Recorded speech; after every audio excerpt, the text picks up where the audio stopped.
everybody, I am Adam Tuwati with Kids Outside the Lines, and today I am joined by... Dave Collins, the voice of the Lancaster Barnstormers. So Dave, tell me a little bit about your job. A little bit about my job. Well, it's all encompassing. Actually, broadcasting the games is probably only about 20% of what I do. I do most of the writing for the ball club, handle coordinating player interviews. I also coordinate player travel, player payroll, and all the baseball information that goes out. So everybody knows me as the broadcaster, but really it's a fraction of what I do. Okay, so when you're not broadcasting and you're doing everything else, what's the most fun part about your job? The most fun part about my job is updating stats after a win. It could be it's a lot of fun writing down positive stats and coming up with positive trends than it is when you have just negative trends and you're trying to figure out the silver linings in the cloud. It's much more fun when you win. Okay, and when you've interviewed players and all this kind of stuff, who is your favorite player to kind of talk to and interact with? There are so many when it comes right down to it. Darian Sanford's always a lot of fun. A great interview. We've had Trayvon Robinson here the past 2.5 years. He's now in AAA with the Pirates, but he was always a fun interview. Caleb Gindel is absolutely marvelous. But all the guys, by the time they get here, they're pretty seasoned interviews, so they know how to handle it well. And in the past, when I've worked in the low levels of the minor leagues with the younger guys and they'd never been interviewed before, you'd get one-word answers. But most of these guys are seasoned professionals, and they're all pretty good at it. Okay, and with a player like Devon Torrance, who had hit with his brother, I'm sure you've interviewed him a couple times. How do you feel with Devon when you interview Devon? How is it?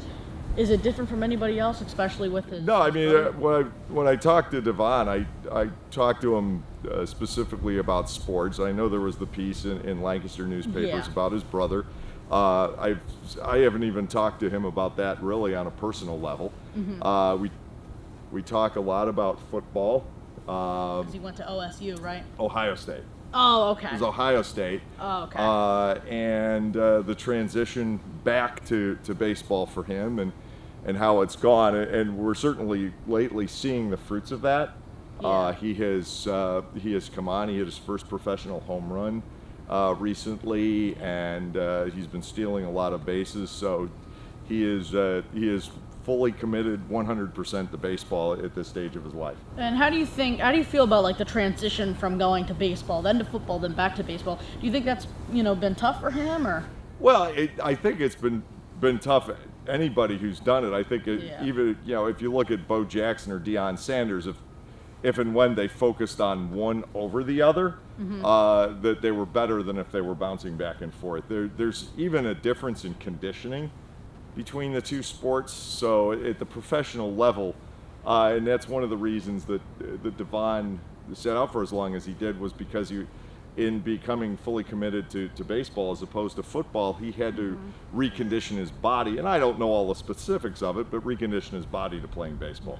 And you said that you've talked to a bunch of different players here in Lancaster and down in the minor leagues. What is the biggest difference going from looking at single A and double A and Class A advanced to looking here in an independent league? Well, it's those guys are young and unpolished and they talk about the prospect status and the ceilings and so on and so forth. The guys in the Atlantic League are older, they're polished, they know more about the game, they know the game better. They just don't have that prospect label at this stage of their careers. They're guys who love the game, they know the game, they can play the game. But in the world of baseball, a young guy with high potential seems to have more value for whatever reason than an older guy who simply has polished his skills and knows how to play the game. And has there ever been an instance where when a contract gets purchased by a professional MLB organization, has there ever been a player that says, no, I would like to stay here? Yes.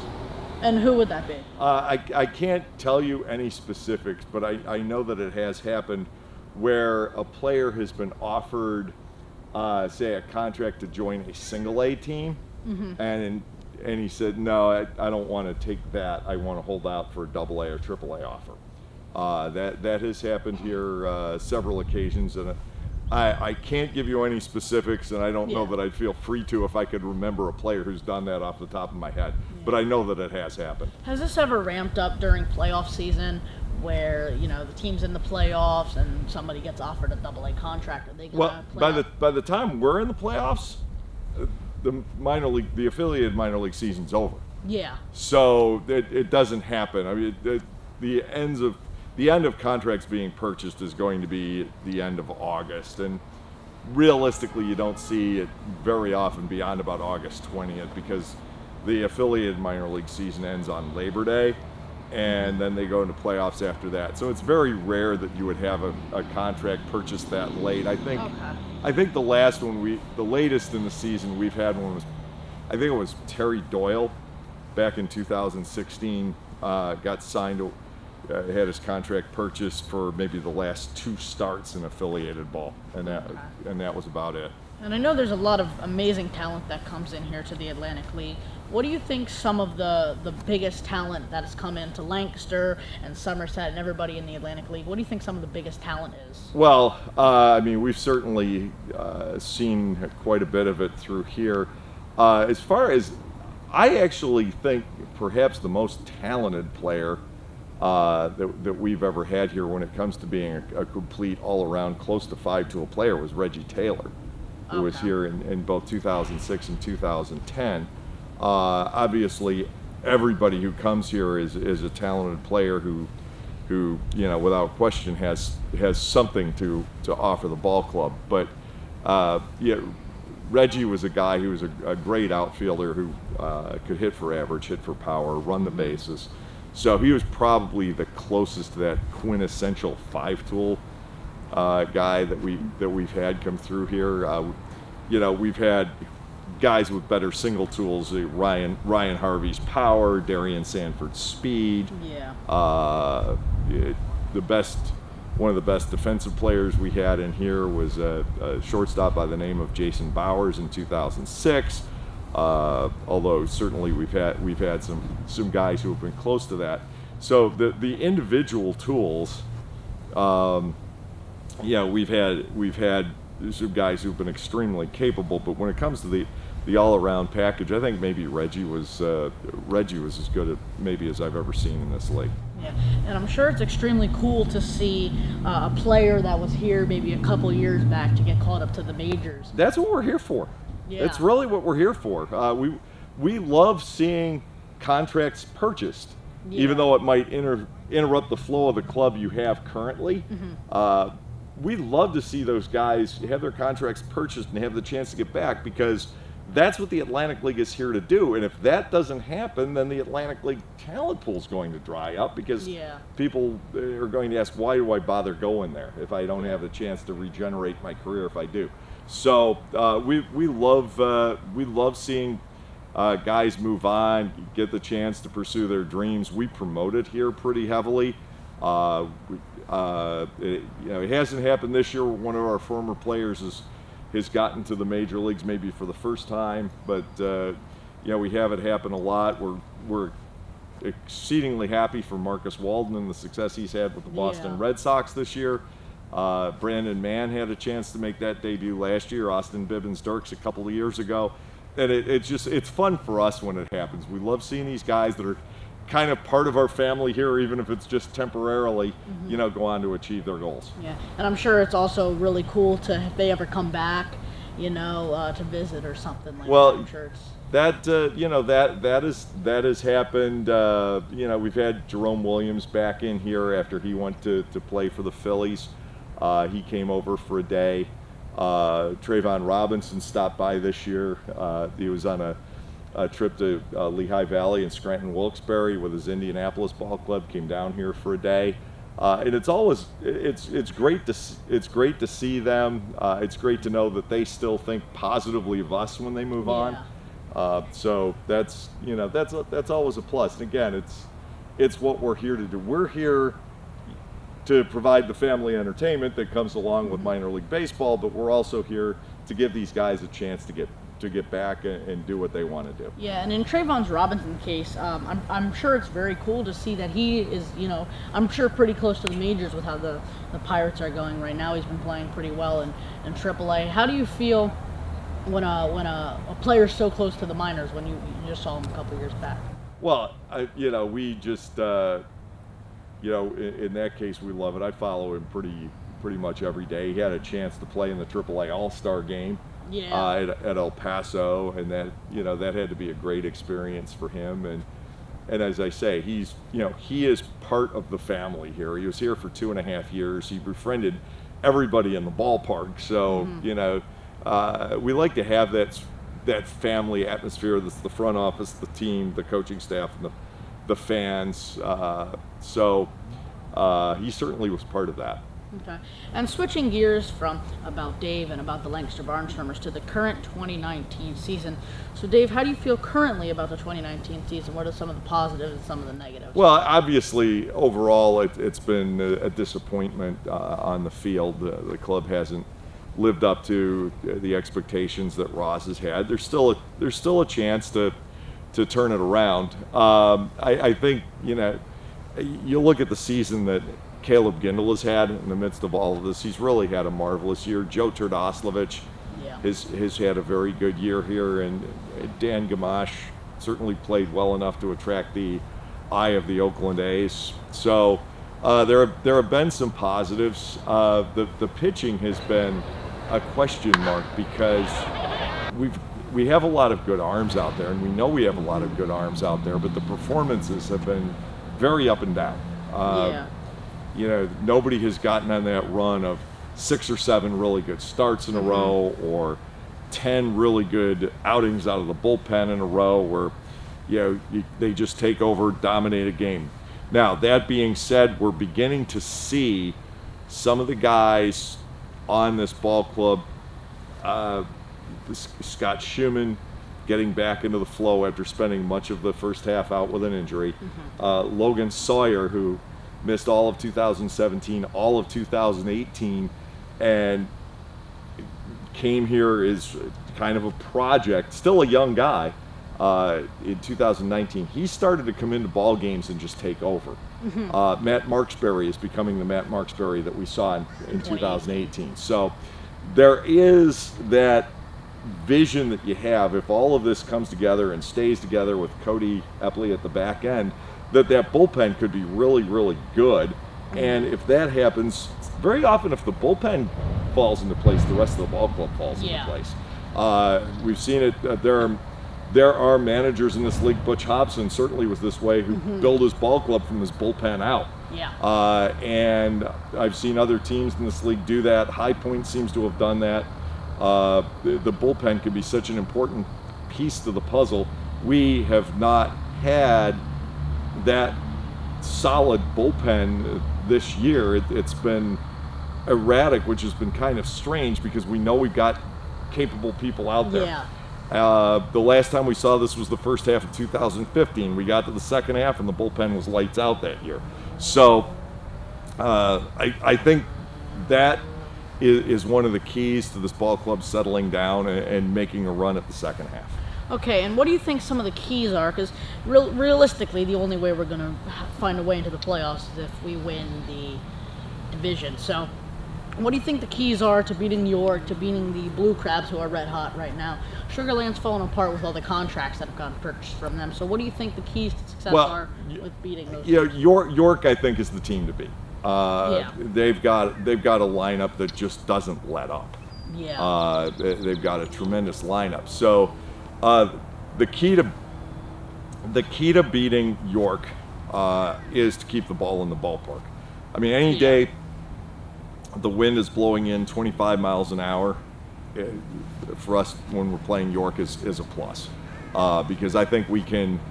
They have a little bit of speed still with Sportman if he's back healthy, and James Skelton, but that's not a team built on speed. That is a team built on the ability to bash the baseball and hit a lot of home runs. They score a lot of runs with Nash and Tejeda. So if you can keep the ball in the ballpark against them, you've got a legitimate chance to win. That's the tricky part, is keeping the ball in the ballpark. I think we could beat them in a little ball game. I think obviously you need to pitch really well against them. You can't. You've got to be focused from start to finish because their lineup is good top to bottom. Okay. And for the MVP of the Stormers this season, I know it's kind of been an up and down season, but if you had to name one player on this team this season, who would be your MVP? Well, I'd have to say Caleb Gindel right now. He's stayed around the 300 mark all year. He's driven in a lot of runs.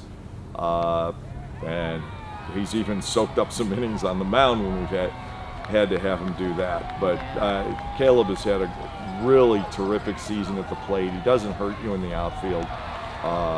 He's in fact pretty solid out there. So I'd have to go with Caleb at this point. Keep Terdoslavich in mind without question. And I don't think you can totally overlook right now Michael Martinez. Yeah. Because he's been such a good shortstop for this ball club. He was off to a slow start, but now he's starting to pick back up. Well, his offense has tailed off a bit, but he has been so good at shortstop and makes so many difficult plays look easy that there's no telling how many runs he's kept off the board. Yeah. So, and if we look now at the ace of this season, we originally saw maybe Buddy Bauman, who was pitching pretty good in the season. And then we had Kyle Davies, who was pitching pretty good, still pitching pretty good. But who do you think is the ace so far of this? Well, that's difficult to say without a team having, or without a pitcher on the ball club having a winning record. Yeah. It's really difficult to single somebody out as being the ace of the staff. Bauman and Davies should have better records than they do. Yeah. They haven't gotten a lot of support.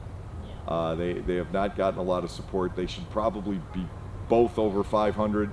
To sort of distinguish between those two guys, Davies has probably been the steadier of the two, but Bauman is, Bauman's just been there. He's had only one or two bad outings where he didn't keep the ball club in the game. He just hasn't gotten a lot of support. It is really kind of difficult to single out that Dwayne Pollock, Denny Harriger, Nate Reed type of performance this year. Nate Reed just joining the ball club. Nate Reed came back and his stuff looked good, except that he was catching too much of the plate with it in his first start. But uphill from there for Nate. So if we now look at the defensive side of the ball and the offensive side of the ball, what do you think the keys are to getting back in control this second half? We've got to have more people contribute to the lineup. Gindel and Terdoslavich have both had really good seasons, very productive seasons. They're both among the league leaders in runs batted in. Mm-hmm. But that only works if other guys are contributing, backing them up, because otherwise teams start pitching around them, and you've got to have the guys on base in front of them. So getting more contributions to the starting lineup, and again, I think the bullpen needs to settle down. And I think part of that will be for this ball club to stay away from doubleheaders. The Barnstormers have played a lot of them. Some of them were pre-scheduled. When those come up, spot starters have been used, and the spot starters, those games have been problematic. Especially with a lot of long traveling doubleheaders, where if one day there was a game where you were in New Britain one day, and then the next day you have to go play Sugar Land at a 7 o'clock game. The travel schedule in June was almost to the point of being inhumane. My joke about it was that we were covering more miles than a presidential candidate, because to go one road trip, Connecticut, Texas, then come back home for a quick weekend with 4 games in 3 days, including a day-night doubleheader with York, then go back out on the road and go to North Carolina and Long Island, which, by the way, was a 12-hour bus ride in between. So it's a lot of travel. We logged a ton of miles. Yeah, I'm sure that has to really bring a big toll on the players. And you got to give some of the players who aren't doing as well this season for still showing up, still going on these long trips and just hauling it out. These guys work hard. Yeah. I don't want anybody to think this season is because the guys are taking it for granted or stopped working or they're just goofing off. Yeah. It's absolutely none of that. As a matter of fact, sometimes I think maybe they've worked too hard. Yeah. But it's that is one thing you maybe think these guys are, just taking their careers for granted. I don't buy that at all. I think that this season has gone wrong for a number of different reasons, and I think I actually kind of think we got blindsided by it a little bit. Yeah. But obviously it's not been that great. But we're still working on it. Yeah. And still have a chance for the second half. Yeah, definitely not out of it yet. We still have a couple games left. So, I think that in independent ball, and whether it's Frontier, whether it's, whatever it is, I think it definitely has to be a lot harder than just doing minor league ball. If you look at AA, you have Eastern League, you have the Western League, and you only really play in those leagues. There's not a lot of interleague matchups, but if you go to Lancaster, you're going to Sugar Land, to Long Island, to Somerset. You're going a bunch of places where compared to AA, you're kind of just staying within your region. Well, until 2012, the travel in the Atlantic League was actually far less than it was in the other AA leagues. You go to the Southern League, you have to go from Jacksonville, Florida to Jackson, Tennessee. That's a haul. Yeah. You go to the Texas League and you've got to go from Springfield, Missouri to Corpus Christi, Texas. That's a haul. That's far longer than anything we've had. In the Eastern League, they go from Portland, Maine to Akron, Ohio. Yeah. So, that's a 14-hour trip. We never had anything like that until Sugar Land came in. The longest, we had a 7-hour drive to Nashua, New Hampshire, our first year. And once the Nashua Pride disbanded, for the longest time, our longest trip was 3 hours and 45 minutes to either Long Island or Bridgeport. Mm-hmm. So the travel was very compacted. Now the league's geographically expanded. Sugar Land was meant to be the forerunner of what they thought was going to be a 14 division in Texas. Obviously, it hasn't worked. Sugar Land's still isolated down there by itself.